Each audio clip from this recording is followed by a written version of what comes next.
Hey, welcome to the Way of Valor. I am your host, Angie Taylor, and it is good to have you joining us today. Today, I am very excited to have my guest on with me today. His name is Rene Springer, and Steven is new to me, but I cannot tell you how excited I am about this guy because he's not only is he an author. We're going to unpack your book, The Fire of Perfect Love. But you have a heart for the nations that is second to none. And then you have this prophetic ministry and global ministry that I'm really excited to talk about. So Steven, welcome to the Way of Valor. I'm excited to have you on our show today.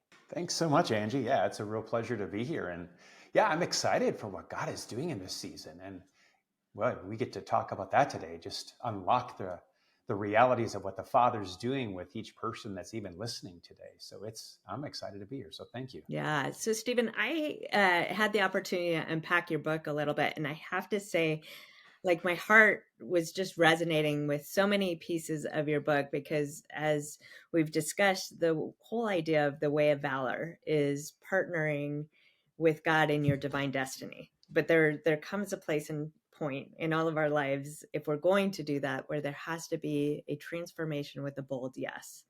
And so I'd love for you to kind of unpack for us your journey. You shared a little bit about that in the book, and I'd love for you to share that with us. Yeah, and I think it all starts with really understanding the amazing dimensions of love that God's revealed to us. And I like how it says in 1 John chapter 3, verse 1, it says, "Behold, what manner of love the Father has lavished on us, that we should be called children of God." And I think when we understand the dimensions of love that God has bestowed upon us, what it does is it begins to actually unlock the reality of who we are as sons and daughters, one. But even with that, the unraveling of our destiny and what he's called us and created us to be, even before the foundations of the world. And I think, that's part of it, is that, me and my wife, we were knee deep in the lake of fire. We did not grow up in a Christian home. And from that, we were in the modeling, arts and entertainment industry. And, in that industry, everything goes kind of thing, and it was in that time. I remember one time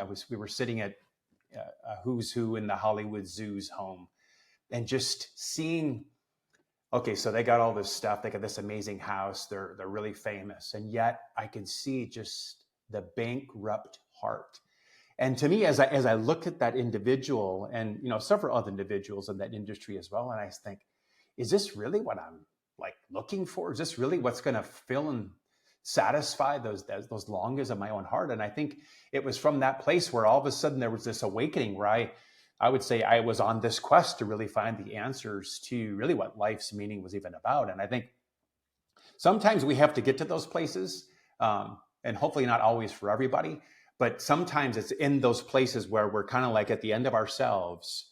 That's where we find God. And to me, that's just the beautiful thing about it all, is that, we were putting everything in and none of it fulfilled or satisfied anything, and I think, to me, that's the beauty of just who God is that before the foundations of the world, he had me in mind. He had you in mind to do great and mighty exploits for his kingdom.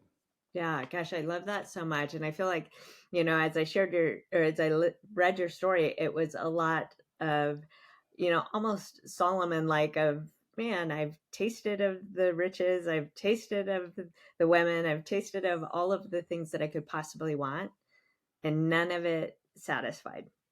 None of it satisfied. And I think that even that's the journey of the bride that we actually see in Song of Songs, is that, all of these earthly pleasures, and yet none of it satisfies like the love of God. I like how it says actually in 1 Corinthians chapter 14, verse 1, and in particular, the Message translation, it says, go after a life of love as if your life depends upon it, because it does.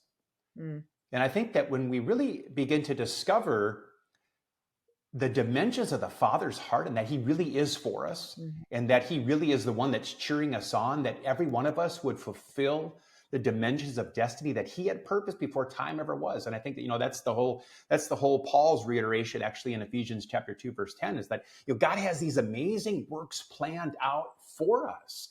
And his heart, its desires that we fulfill them. And I think that when we understand who we've been created to be in his love, it's that heart of David, right? Where David he was one that was after God's heart in the mix of his own mess, in the mix of his struggles, in the mix of his trials.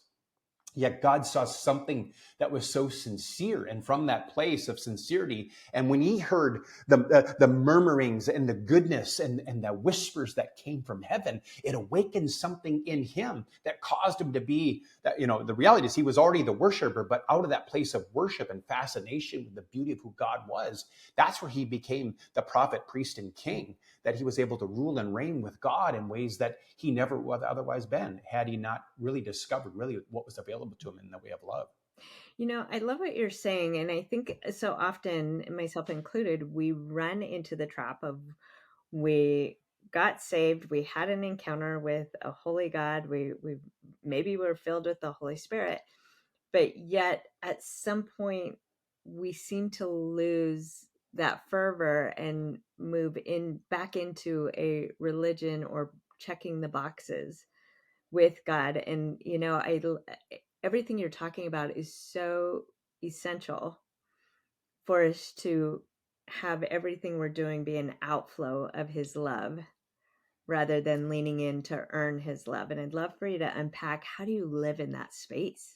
And I think it just starts with just that first step towards him, because when you take that first step towards him, he comes running, and I think that's the beauty of it, that even when we see in the story of the prodigal son that was off living his life the way that he thought he was going to live it, it was when he was on his adventure back home that it says that why the son was a long ways off, the father saw him and ran to him. And our Father in heaven's the same way. And many people disqualify themselves. Oh yeah, but you do this, you do that. And I'm thinking the reason I do that is because I've discovered the dimensions of love. And as we've done that, what it does is that love begins to transform us from the inside out. Which Paul goes on to say that we're being transformed from glory to glory into that very same image. And see, that's part of it, is that we are image bearers of the uncreated God. Mm-hmm. And with that, man, we can change the world. And it's one step at a time, that as you take that step towards him, all of a sudden his love will overwhelm you. And I think that's part of it, is that as I encountered and experienced and was apprehended by that perfect love, it began to remove the fears. It began to remove the apprehension. It began to remove those things that actually kept me, one, from entering into the fullness of his love, but even the fullness of what God called me to be as a son. I mean, and really the doors that have opened up for us, Angie, at times I'm going, how did we end up here? Other than we had the simple yes, because we heard his voice, those tender whispers of a really good father. And that as we follow his voice, that when we're standing before kings and leaders of nations and leaders of industry, and we don't even be concerned about what we're going to say, we just literally share the heart of the Father. And we've seen just the goodness of God move in some of these, again, from boardrooms with CEOs to government leaders, just to see God's love poured out. And part of it, that as we encounter that love first, we become that conduit to that all-powerful love to the world that's around us. Yeah, I mean, that's what I love about your story, is you do talk about, you have been in very high places. You have had the opportunity with nation leaders, you've had the opportunity with Hollywood leaders, you've had the opportunity, and I'd love for you to share that journey with us as you wrestle with how to keep your heart right on the path with God, as you're also being given so much favor, and never confusing your favor with the outflow of God's love. Well, I would say it started because we tasted and seen what the world was like. And it had an aftertaste that was not so good. But then we tasted the goodness of God. And to me, that's what part of it, is that, we went through this season where everything was being stripped. And I'm talking everything, where we went, from being with the who's who, and to like literally God took us on this adventure into the wilderness, as it were. But part of what he was doing is he was stripping away those things that we were caught up in, that things that we even drew our identity from the things that we did and the things that the people we were with. And as God began to peel those things away, we began to see the reality of who we are. And that's God's desire for each one of us, is he wants to remove those hindrances that not only keep us from seeing who he is, but those things that keep us from seeing who we really are. Mm. Is that then all of a sudden God begins to put you back into the scene, as it were, into places that, again, doesn't make sense at times. But part of it is that as you allow that process to transform your heart, and you're no longer concerned about, whether you're liked or not, you know what I mean? And I think sometimes we can get caught up even that as Christians, is that we're so worried about whether people like us or not, when the reality is we just really be concerned about, does God love me? And does God's pleasure and heart for me sending me into the places? And I think that's what happened with us, is that as we went through that season of just the Egypt being removed,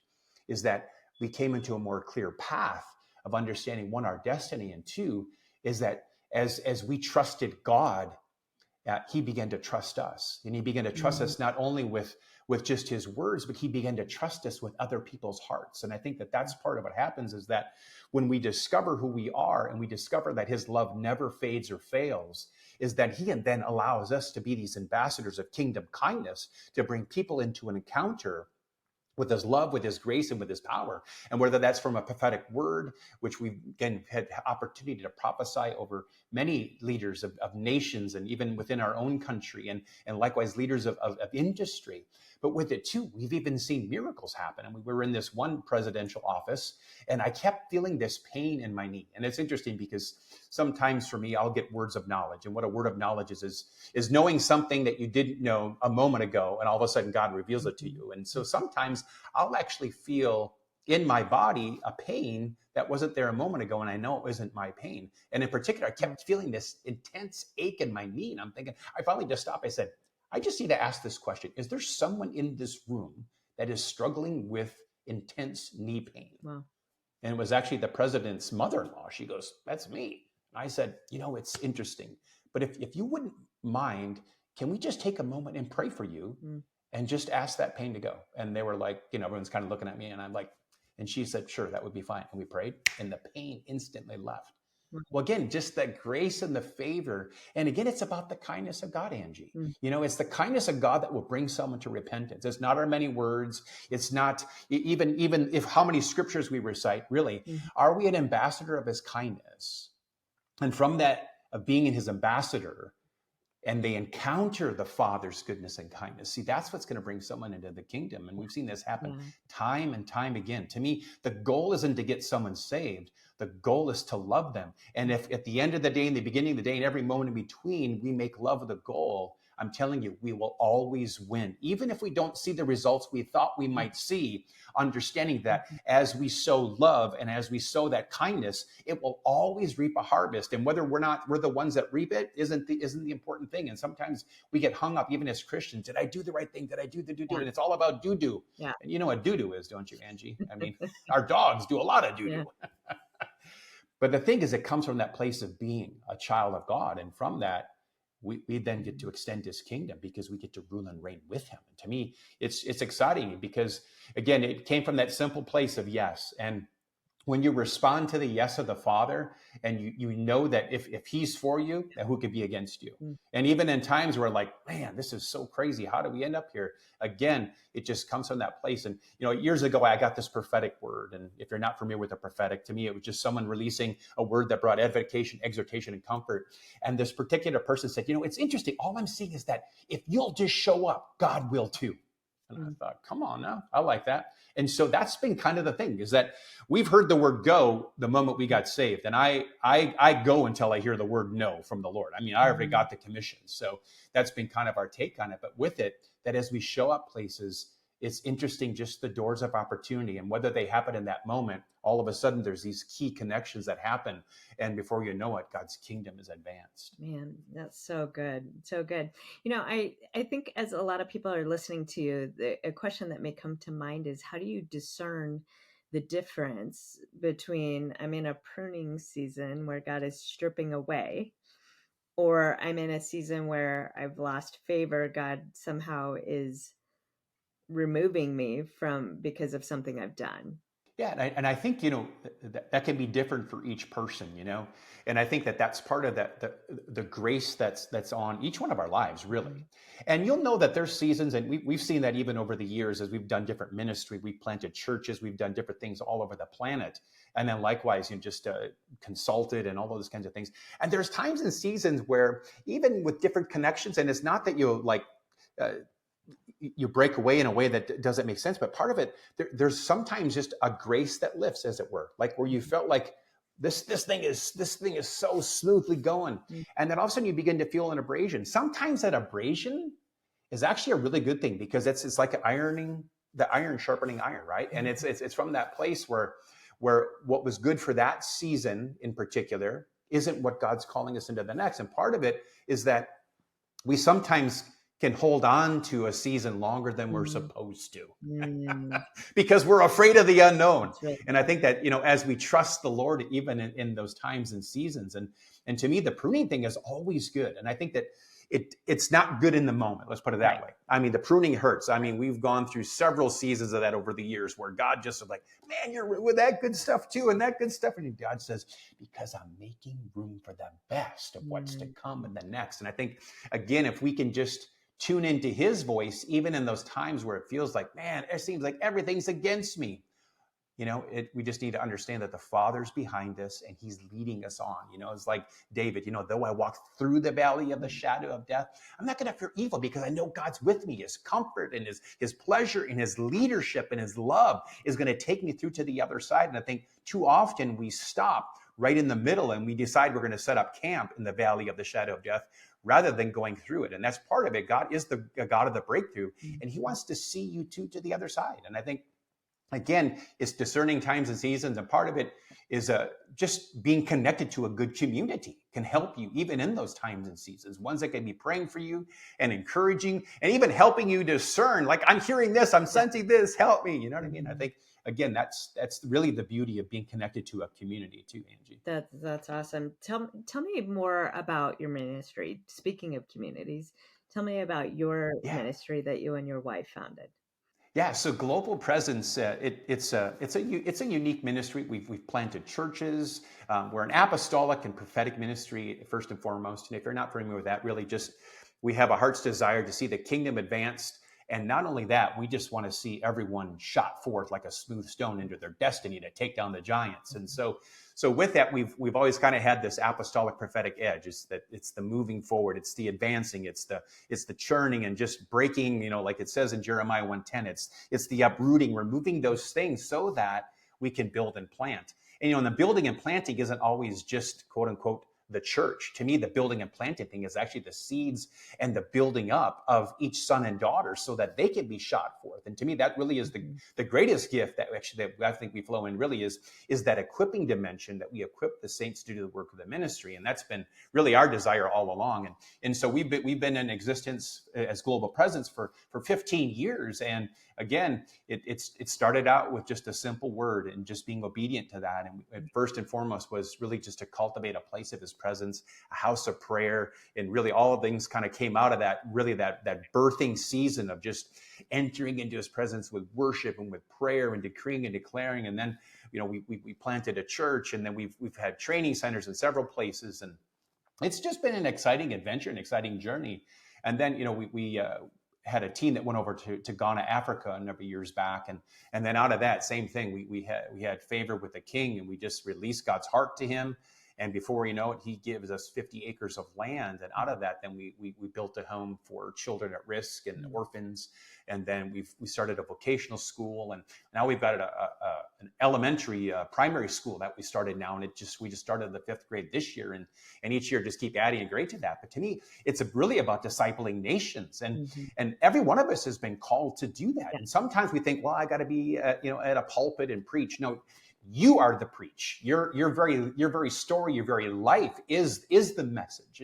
And so whether you're called into the marketplace or you're called into education, whatever sphere of society God has you called into, that you're called to be the preacher, to bring good news, the bearer of good news, because your very life will literally broadcast. And sometimes it's not even the words that you speak, but it's the way that you deal, in particular, like with business, with integrity and with honesty and those kinds of things. And that's what the world's looking for. They're looking for the truth. They're looking for authentic. And that really, that's the greatest gift of all. And I think every one of us gets to carry that reality at heart to the world that's around us in the midst of the darkness. So that's good. Tell me who your book is for. You can get this book on Amazon. Where else can we get this book?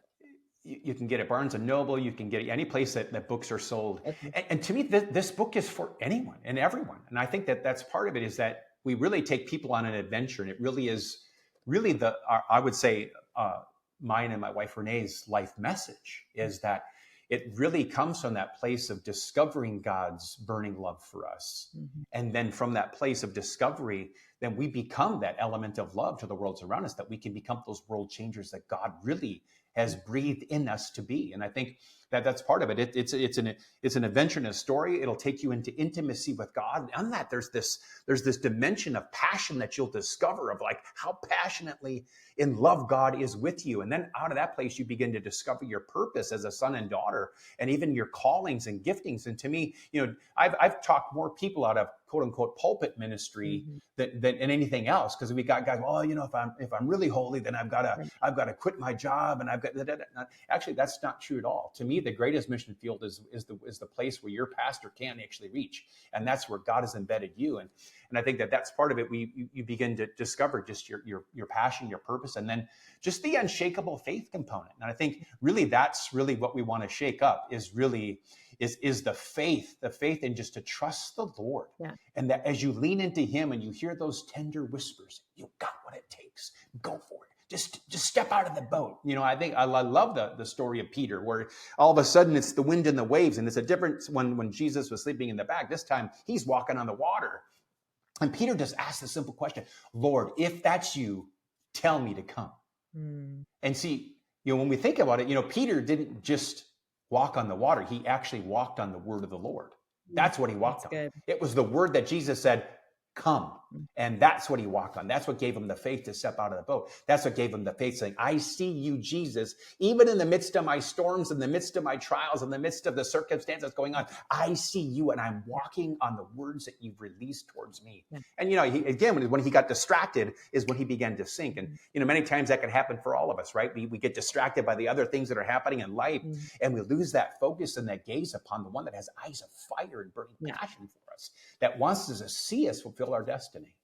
What would you say to the person that maybe they have a passion, they have a dream, but the provision isn't there right now, and so they're in this what feels to them like a stuck place? Yeah, and I think again, many times with prophetic words, or even sometimes the words that I even receive from the Lord himself, is that there's always a time in it, right? Even Ecclesiastes tells us there's time and a season for all things, right? And I think sometimes because we kind of like, I got this, that, and we so want to do it, is that we sometimes get out of time with the Lord. And part of it, again, I believe everything with the prophetic, and any time that God speaks to us and whispers to us, whether it's through his word or through just even what we might be hearing him saying, to me, it's always an invitation into the deeper place of intimacy.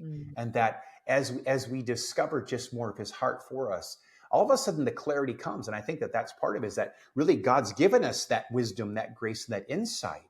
And just like he did with David, it was David saying, this one thing if I desire of the Lord, and that will I seek, that I may gaze upon the beauty of the Lord all the days of my life. And again, to live in the house of the Lord. And to me, the house isn't necessarily going to church. The house is this place that we've now become the temple of Holy Spirit. And we allow just the resonance and his residence to take up that place within us.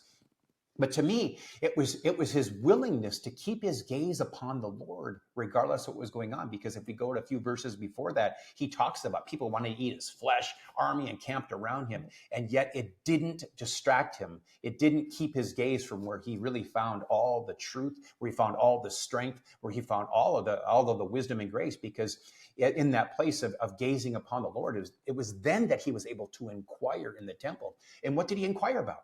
Lord, how do I lead these people? How do I lead this nation? Lord, how do I win this battle? Lord, how do I advance? How do I create wealth? And it becomes in those places where we find just God in the secret place. And sometimes it's not even in the secret place, it's in the everyday moment. And I think God is speaking all the time.